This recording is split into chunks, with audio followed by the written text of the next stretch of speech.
Bulk drug park పై ప్రజలది, BCY పార్టీది ఒకే మాట ఒకే బాట. ముక్తకంఠంతో వ్యతిరేకించిన స్థానికులు.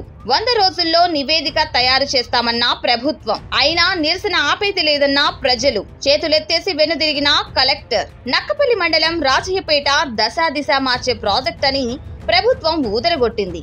బల్క్ డ్రగ్ పార్క్ ఏర్పాటైతే ఆ ప్రాంత రూపురేఖలే మారిపోతాయని గొప్పలు చెబుతున్నాయి. కానీ ఆల్రెడీ ఉన్న హెటరో ఫార్మా వల్ల ఎంత ఇబ్బంది పడుతున్నామో కలెక్టర్కు స్వయంగా చెప్పుకున్నారు. కొందరికి క్యాన్సర్ సోకింది, ఎంతో మందికి కిడ్నీలు, లివర్లు పాడయ్యాయి. ఇప్పటి వరకు 58 మంది వివిధ అనారోగ్య సమస్యలతో చనిపోయారు. కొత్తగా పెళ్లైన జంటలకు గర్భస్రావాలవుతున్నాయి, సంతానం కలగడం లేదు. ఫార్మా కాలుష్యాన్ని సముద్రంలో కలపడంతో మత్స్య సంపద చనిపోతుంది. దీనివల్ల మత్స్యకారులు ఉపాధి కోల్పోతున్నారు. ఇతర ప్రాంతాలకు వలసపోవాల్సిన పరిస్థితి వచ్చింది.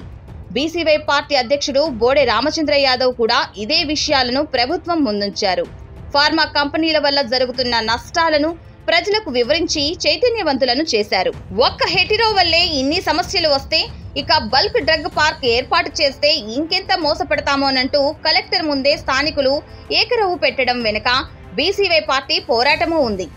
అన్నీ విన్నా కలెక్టర్ విజయ ఈ విషయాలన్నీ ప్రభుత్వానికి చెబుతానన్నారు. నిపుణులతో అధ్యయనం చేయించి 100 రోజుల్లో రిపోర్టు చేయిస్తామని చెప్పారు. మీరు ఏదైనా చేసుకోండి, కానీ మేం మాత్రం నిరసన ఆపేది లేదు అని రాజయ్యపేట వాసులు తేల్చి చెప్పారు. దీంతో చేసేది లేక కలెక్టర్ విజయకృష్ణన్ వెనుదిరిగారు. ఇప్పటికైతే బల్క్ డ్రగ్ పార్కును వెనక్కి తీసుకునేది లేదని ప్రభుత్వం స్పష్టమైన హామీ ఇవ్వలేదు. ఇప్పటికీ అదే ప్రాంతంలో పెట్టేందుకు సమాయత్నం అవుతుంది.